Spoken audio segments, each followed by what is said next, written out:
Hi, this is Vanessa Marshall, the voice of Harris Dula, and you are listening to the Rebel Base Card Podcast. Great pull, kid.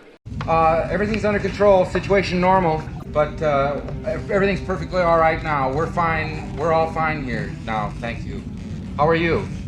Everything's gonna be all right, kid. You found the Rebel Base Card Podcast. She may not look like much, but she's got it where it counts, kid. I'm your host, Greg McLaughlin. Have I made a few bad decisions? Sure. We talk about cards, collecting Star Wars, and to people in the Star Wars community. Don't worry, we're gonna meet up with some friends of mine. Look for special episodes called The Breakfast Pack, talking about your favorite Star Wars shows. We will never have a better chance than this. All right, let's get started. Well, perhaps it is time to begin again. Welcome back, or if this is your first episode, welcome aboard. My name is Greg McLaughlin, and this is the Rebel Base Card Podcast. Fun show for you, as this is a preview of the upcoming Warrior Con, which takes place here in the Chicago suburbs at Maine West High School on Saturday, November 22nd from 10 a.m. to 5 p.m. This is their second year, and they have locked in and already sold out their vendor slots, which, by the way, goes to support their fine arts program. WarriorCon features some National and Chicagoland artists and illustrators, and headlining this year's show is creator-writer Phillip Kennedy Johnson, best known for his work on Superman, Action Comics, Batman and Robin, The Incredible Hulk, Alien, and 007. I had a chance to talk with the event organizer, Bernie Gerstmayer, who's a fine arts teacher there at Maine West High School, about how the show is coming together and what you can expect to see. We'll have that conversation right after this. Hi, this is Mark Newbold from Panther Tracks, and you're listening to the Rebel Base Card Podcast. Great pull, kid. We're in attack position now, sir. Hold here. We're not going to attack. I have my orders from the Emperor himself. He has something special planned for them. We only need to keep him from escaping. So, Bernie, I'm excited to get you on because I started kind of seeing some of the Instagram reels and spots for WarriorCon, and when I kind of realized many things. One, this is in my backyard. Two, I've been to this venue. Three, it is very reminiscent of Steam into Star Wars, which I love to support year after year. I was excited to get the chance to talk with you. You are the organizer of WarriorCon. You are a fine arts teacher at Maine West, your Maine West High School. And I kind of want to know, just for starters, how did this idea come about? And let's get into the nuts and bolts of it, man. That's awesome. Well, first of all, Greg, thanks so much for having me on to explain the show, support the show, and just kind of let people know what's going on. So WarriorCon started with the fact that I'm very active in the comic book and pop culture community. I've been actively collecting for 40 years. I'm on the crew at All Yeah Comics Skokie in nearby Skokie, beautiful downtown Skokie, Illinois. But we raised our kids on reading comics. My daughters started reading on the DC Comics Encyclopedia. Everything about kind of who we are is based in either the arts, music, or comic book culture. My daughter Lana is named after Superman's high school girlfriend, Lana Lang. So it's been part of kind of who we are and who I've been for the last 3 decades at least. I've been teaching at Maine West High School for 27 years as a band and guitar teacher. So nice. That's my plug inside the arts. And we were kind of having a conversation as a fine arts department of how could we do something different for not just our school community, but our community at large. How can we do a fundraiser that would reach different people and not just, let's do a concert, let's sell cheesecake, let's do a fruit sale or something like that. And then I said, well, I know this is going to sound crazy, but I feel like I could run a Comic-Con. And everybody kind of looked at me like, wait, what? So they said, explain what that looks like. And for everybody who's listening, obviously, probably you know what in your brain Comic-Con maybe sounds like or looks like. For me, Comic-Con is not just buying stuff. It's the community of what the pop culture, nerd culture looks like, especially in 2025. It's very different now. It's a little more, I guess, Greg, you call for the lack of a better phrase, acceptable. There are a lot of people that read comics or loved Star Wars, almost kind of like they would hide their love of that, as you know. And I think it's so become part of our culture. And when I brought this up, a lot of the teachers were like, whoa, this is going to hit a lot of kids and people that we don't get a chance to see and talk to and welcome, not just into our community, but into our school, to see what our school has to offer.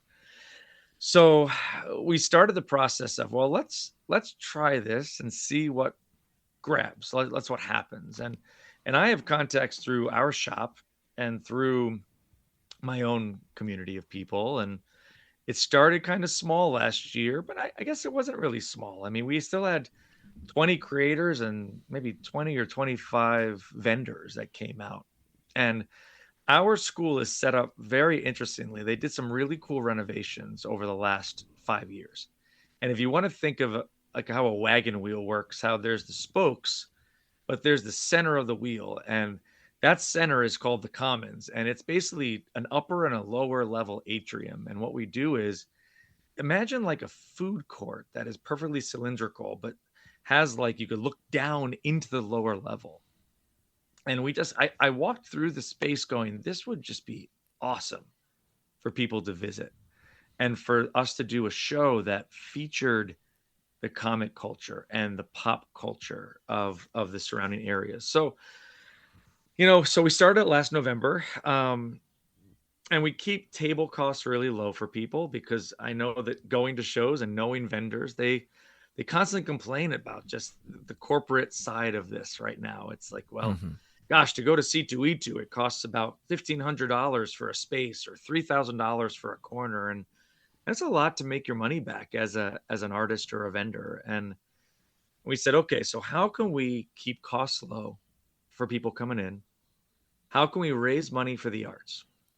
So we charged $25 a table. Wow.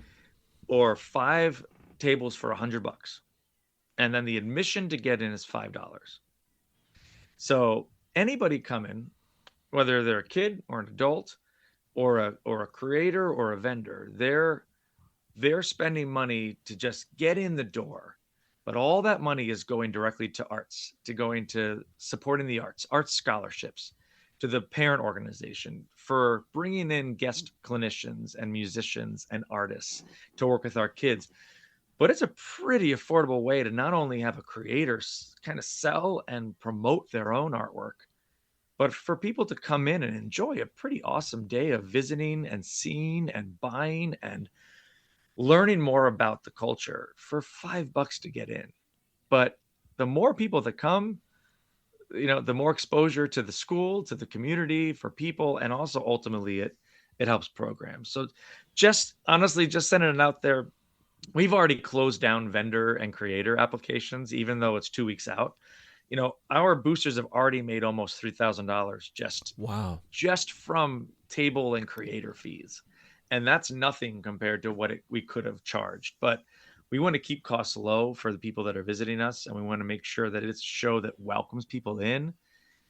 There's so much more we can share, but I've been talking for a long time. So So I'm just really excited about it. It's a show that is now, we've got almost 45 vendors and about 40 creators. And we're talking about not just local. We're talking about Phillip Kennedy Johnson, one of the premier writers for DC and Marvel, coming to this show. We're flying him in from Baltimore, Washington.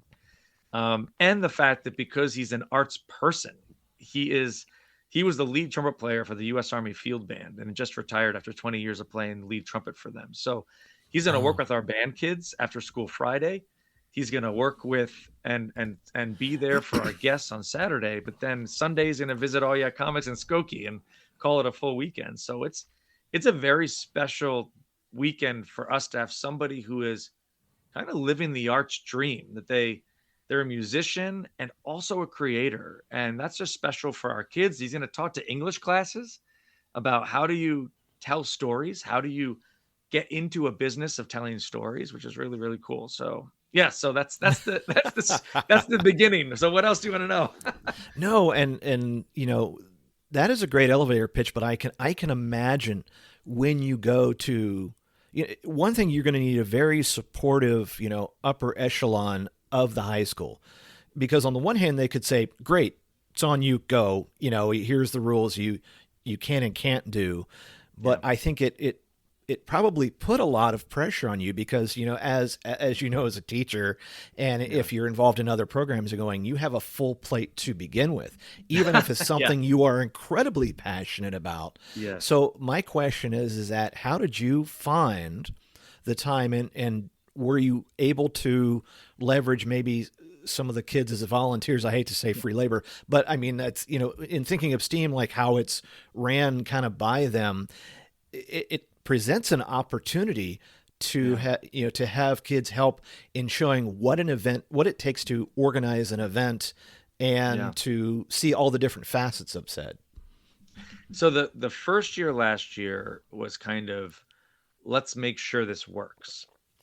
Now, this second year, where we're bringing in national and local guests and more vendors, we're going to see, okay, so how does this one go? I think the really cool thing that we noticed last year and what we're going to see this year is just people experiencing this going, I want to be a part of this.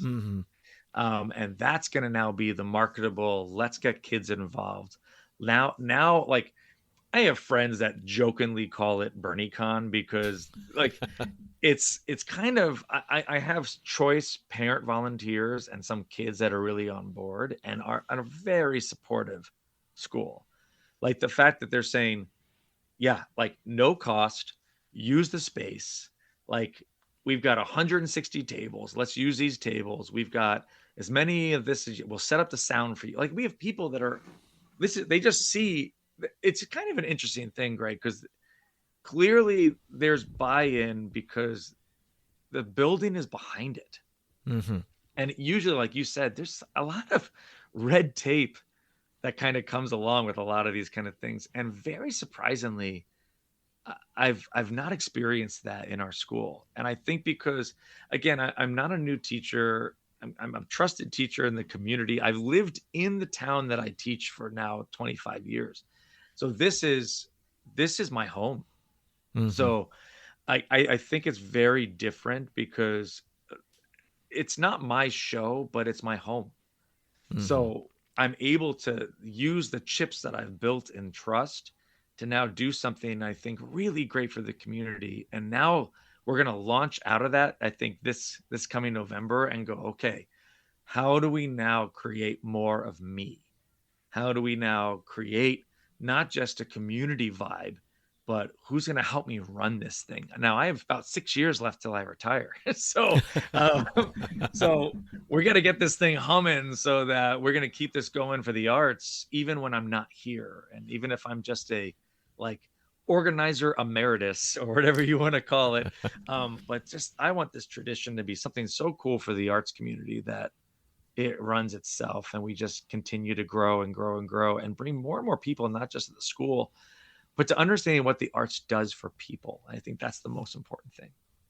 And I think you also have a very important point is that, in the Chicagoland area, I mean, we have, I was telling someone earlier today, it's like, where I grew up in Ohio, there was one school that was about the size of any one of the ones in our area in the entire county.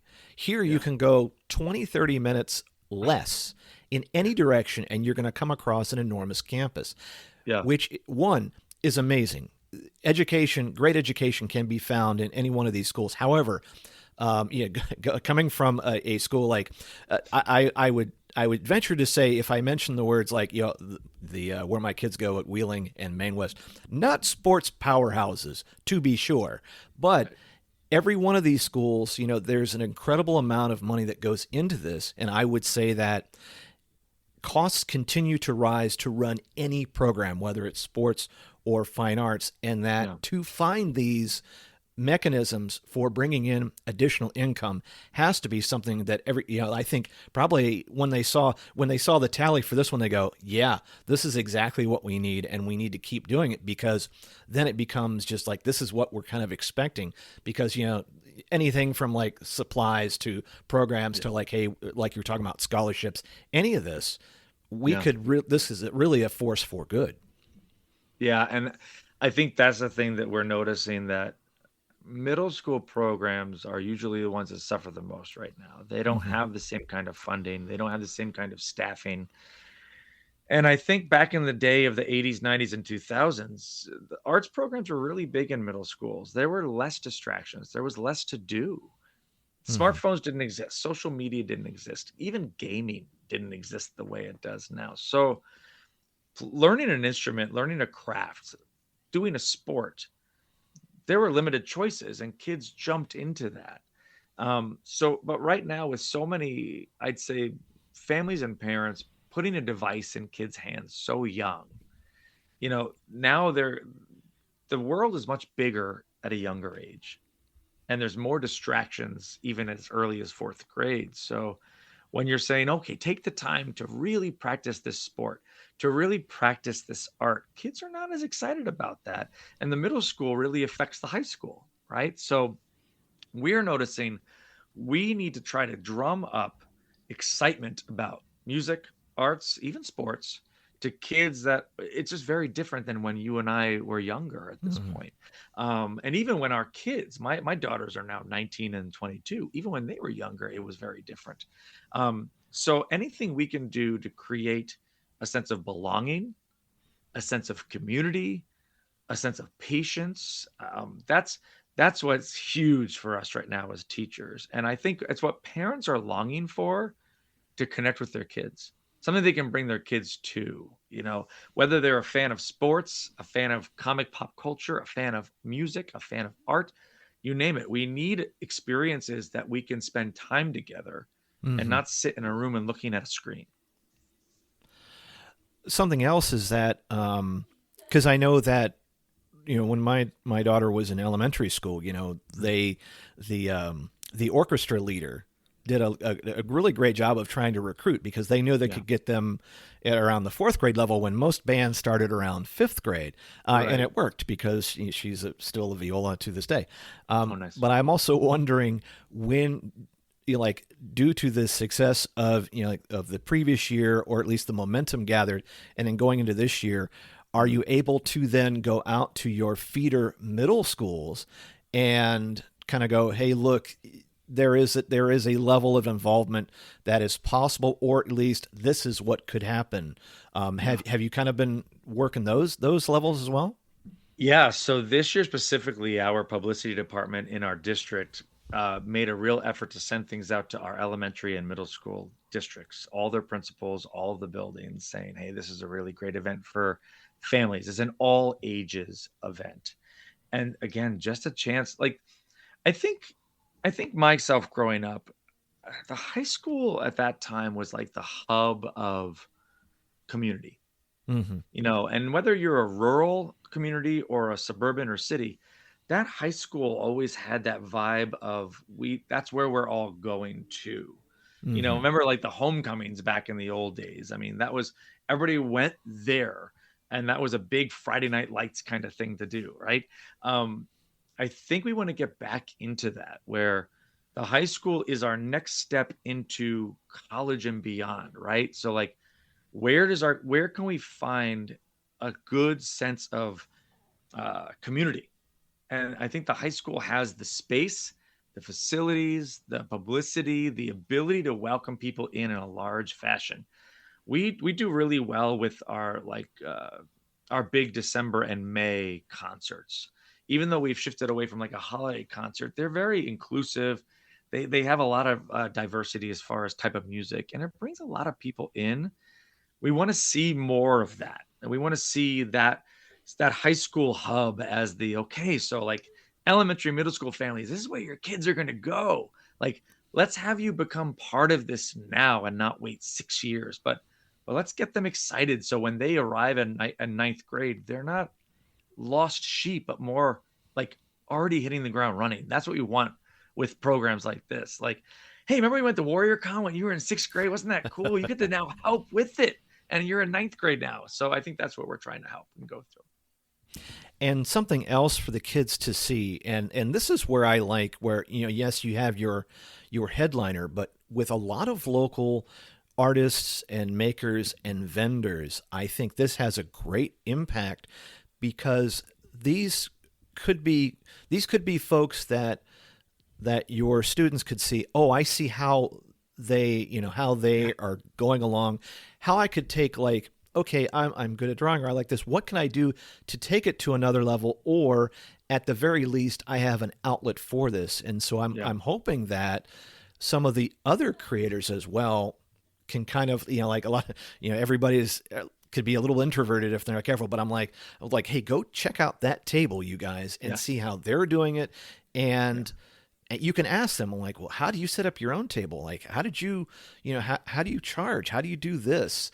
Yeah. And I think it's a great opportunity for them to see, like, oh, I could do this one day and be here myself. Well, and as we're coming into these final prep weeks, I do a lot of reaching out. So there's the logistics, of course, right? It's like, okay, so this is when our setup will be, this is how we load in, all that stuff. But then end of this week will be a real clear communication of, hey, please remember that you're not just an ambassador of yourself, but you're an ambassador of capital A arts. Mm-hmm. So as a creator, as a writer, as an artist, and he's even a vendor of selling items, like you are spreading so much future, goodwill, entrepreneurship, understanding of what it is to talk to people. And there's going to be that kid that doesn't like to talk to anybody, but they see something at a table that they're going to go, ooh, like, tell me more about that. Mm-hmm. Like, who is that character? I mean, and I was very purposeful about, as we were looking at applications of creators, it's not just the DC Marvel image people, right? It is the local creator. It's the self-published. It is everything from LGBTQ to Christian-based to all different things that, like, you will be able to find anything that you really want to connect to at this show. And I think that's really important for, let's say there's a kid that's really involved in their faith. They're going to go to Kingdom Comics and see Brian Bradley, who's bringing books that are character-based out of the Bible, but they're still really easy to grasp as a young kid. Right. They can share that together. Strange Deer, they really focus on the LGBTQ community and how, like, we welcome everybody. It's not about necessarily who you are, but how you love, how you care for people. And again, these are important things for people to know at an old and young age. And we need to be reminded of that sometimes. So I think there are opportunities for everybody to see not just their present self, but their possible future self at things like this. So I think that's what you were getting at. And I really think that's going to be special for us to see. And I encourage that from all the people that are our participants at our show. And as far as day of, like, are there any type of, like, maybe panels or programs? Because it is, like, the one thing I would say is that it will take a little while to get through all those tables, which is great. But also, there is a stickiness to it. It's like, is there a type of programming you're putting on because maybe you have enough creators to go, let's maybe do a little Q&A or get a little breakout panel over here? Well, and that's what I'm going to kind of reach out this week and find out too. Because again, I know Phillip mentioned the fact that I'd love to do, if you want to do a break off and just say, like, I'm not going to sign anything from 1 to 2 and I want to go in the back area or even the front. The way the lower atrium is set up is that if you can imagine a wall of screens, there'll be a front area there with a microphone and then a bunch of circular tables that people can sit at and actually rest and listen. That's the same area we're going to do a low-key costume contest, a trivia event, some fun raffles that cost nothing, but I'm going to be giving things away out of my own collection just as, like, hey, fun, like, thanks for coming to the show kind of things. But a chance for, like, hey, in 5 minutes, feel free to come up to a nice impromptu, ask questions to Phillip Kennedy Johnson, ask questions to Art Baltazar, Eisner-winning cartoonist for DC and Dr. Seuss, like, ask questions about, like, how did you start? How did you get into the business? We can do that right in the front live. We're going to have our own WMTH broadcasting folks there recording stuff and probably streaming it live from the show. We'll be doing things like that. I think it's really important to, besides selling concessions up top, but like make it feel like a place to just be for 4 hours and not, I'm going to walk around for an hour or two and then leave. It's like, well, what if I hung around and just talk to people? Isn't that kind of cool too? Like, I think that's the thing. Exactly. So yeah, we are deciding. I'm going to kind of set some prods out there for some of our guests going like, hey, tell me on a scale of 1 to 10, how comfortable you feel just getting on a mic and doing an open mic kind of thing. So we'll see. I like that because, like I said, I think that a lot of times when I talk to artists, and, makers and creators, a lot of times, sometimes folks are a little introverted or they just don't have the time to promote themselves because they're too busy doing their thing. And I agree with you. Like when we go to cons, when we go to these, there's that excitement, there's that level of where you feel energized. And a lot of times, for me, even when I'm at Steam, I consider it a lab because I do my show there. I can kind of roam around and it feels, it's a smaller area, so you can cover more ground, and then you kind of feel like, oh, this is cool, and you can put it together, and everybody's really so helpful. My question is, what are you going to be doing? Or what are you're not going to be doing because you're going to be everywhere. But kind of walk me just through as we kind of get wind down a bit. So what happens? What does your day look like the night before and the day of? What's going to happen? And what's is it going to be Sunday and you're going to be like, wow. Yeah. So it's really interesting actually. So Friday I have a full teaching day and I'm going to have somebody cover my third class because I'm going to spend my lunch going to O'Hare. I'm going to be picking up Phillip Kennedy Johnson to come in. So I'm going to be picking him up. He's going to be coming to our school and he's going to probably spend the last period of the day talking to some English classes. He's going to take a short break. Then he's going to be teaching a brass clinic after school on Friday for about an hour with some of our brass students and saying, hey, here's how you can make a great tone. Here's the way I got into playing trumpet so well. Let's listen to a few of your playing. Let's do some things together. I'm going to take him back to the hotel. Make sure he can get some dinner. And then I'm going to come back and I've got about 6 to 8 student volunteers. Because honestly, as you know, too many cooks, right? So I just need some hands. And I already am going to have a layout that I'm already finishing up this week. That it's going to be basically, as any other show, a map of the show. So it's, the custodians bring out on carts all of the tables. They unfold them and then we place them where they go. We've got these really nice, cool stands with clips that it'll have like laminated signs for all the creators and that kind of stuff. And I already know how many tables each of them need. I've got a really great spreadsheet of all that kind of stuff. So we set it all up Friday night. Saturday morning, early at about probably 5:30 or 6 in the morning, I'll be taking about 15 to 20 yard signs and placing them very specifically at different traffic areas and show places, including Rosemont, just far enough from the collectible card show that nobody will get rid of it, but close enough that people will see it. But to just kind of the day of, that'll just say comic and artwork collectible show, Maine West High School, 10 to 5, right? So, and then I'll be placing all those. I'll then head over to the school at about 6:30, and then all of the vendors and creators start pouring into the back of our school at 7 a.m. We spend about 2.5 hours. They're setting up, finding their tables, going down the elevators, going in the ramps, all those kind of things. We support big flatbed carts for them and all that kind of fun stuff. We'll have parent and student volunteers to help them and direct them as they need. So I'll start my day that early, and then when the show hits, that's kind of the nice part for me, because then it's, well, the show's going. Like, they don't really need me to do anything. There are parent volunteers running the admissions. There are student volunteers being gophers for anybody that needs something. They're bringing bottles of water to the creators and artists and that kind of stuff, and making sure they have food if they need it and that kind of stuff. We try to help people out. And then I'm going to be probably the MC. I'll probably be doing the things in the main floor. saying, hey, reminder, everybody, we've got a costume contest coming up in about 30 minutes. So if you're wearing something fun, come on downstairs and all those different things. Because my microphone from the lower commons will reach every speaker in the upper and lower atrium so people can hear it. So even if they're shopping, they're going to hear Phillip talking. They're going to hear Art Baltazar talking. They're going to hear the trivia questions. They're going to hear the fun raffles, that kind of stuff. So, and then right around 5 o'clock, I'll be going, all right, how we feeling?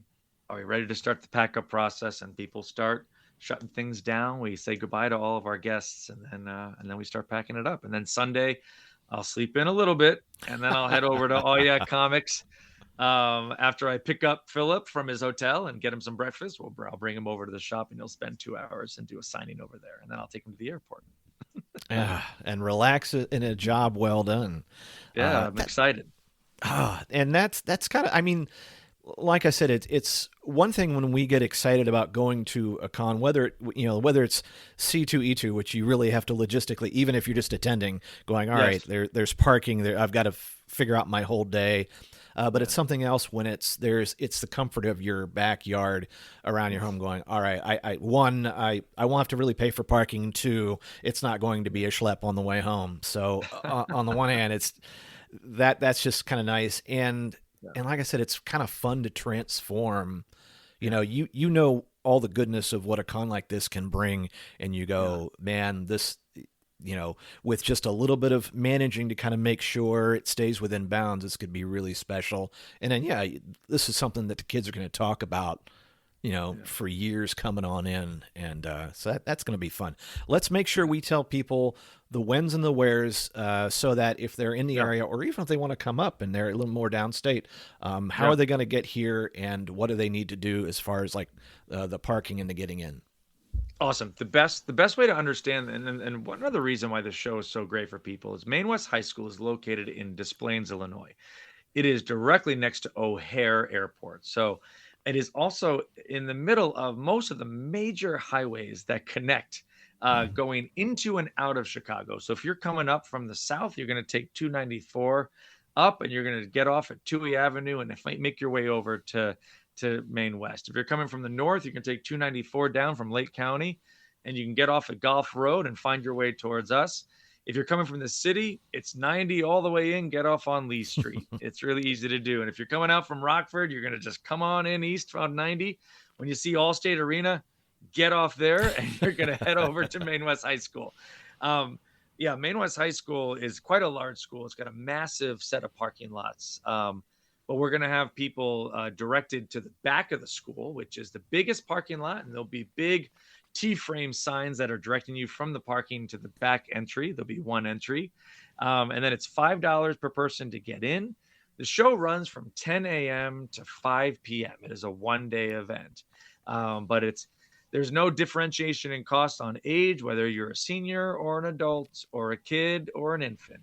I mean, I'm sure if you're in a stroller, we'll let you in. But I think it's a really low cost event for families. They can bring a family of 4 for $20 and not really spend any money, but still really have a nice time together. And just to reiterate, if you're cosplaying as someone in a stroller, $5.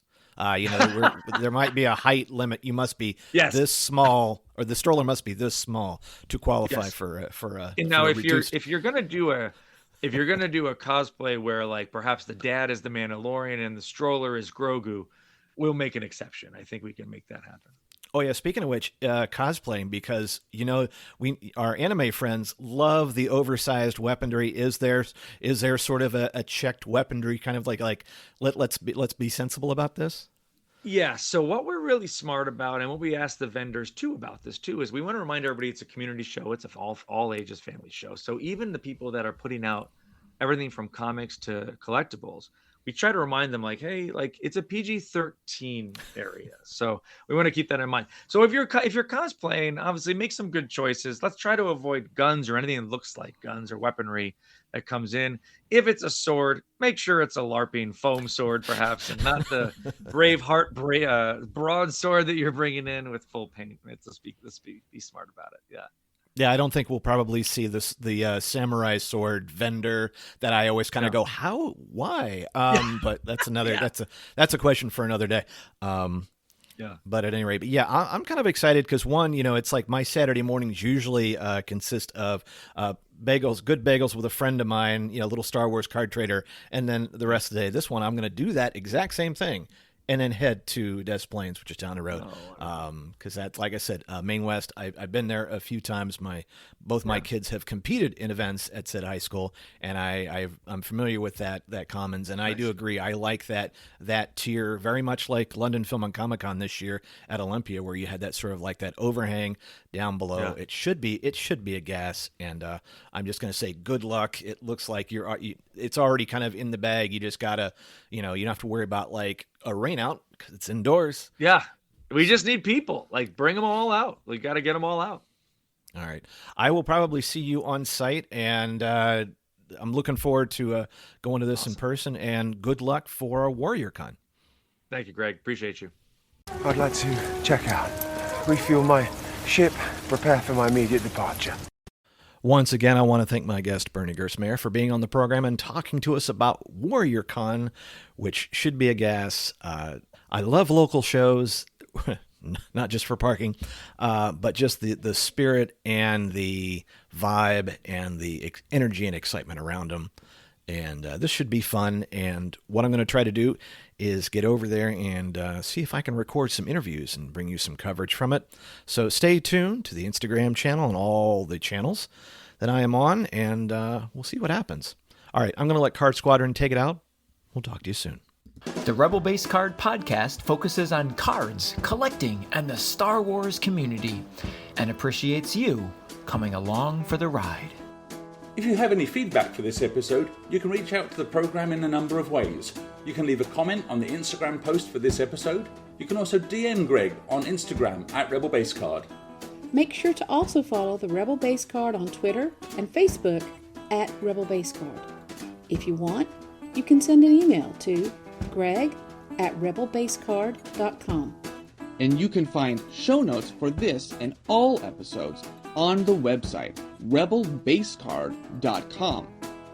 In the Star Wars Card Trader app and just about every other one, you can find Greg @CornFedTech. The Rebel Base Card uses the hashtag Card Squadron as a way to alert friends about cool cards and recent drops in the galaxy far, far away. It's a great way to bring our community a little bit closer together and help one another finish our sets in time. We collect, communicate, and commiserate. Well, at least when we run out of credits or crystals to spend on our digital collections. Join the fun, even if all the other cool squadron names were already taken. And remember, we collect as one and would be honored if you join us. And if you are a sketch card artist or Star Wars artist or collector, cosplayer, and want to talk about your work, your craft or passion, drop Greg a line. I'm sure he'd love to hear your story. You can also help the show by leaving a comment or review on Apple Podcasts or wherever you got this episode. Otherwise, the mission is clear. Keep those cards out of the hands of the Empire, and the Rebel Base Card will return soon. This podcast is not affiliated in any way with Topps, Disney, or Star Wars, nor is it endorsed by Disney or Lucasfilm, and is intended for entertainment and informational purposes only. All names and sounds and any other related items are properties of their respective trademarks and/or copyright holders here in the U.S. and abroad. The official Star Wars website can be found at www.starwars.com. That's it.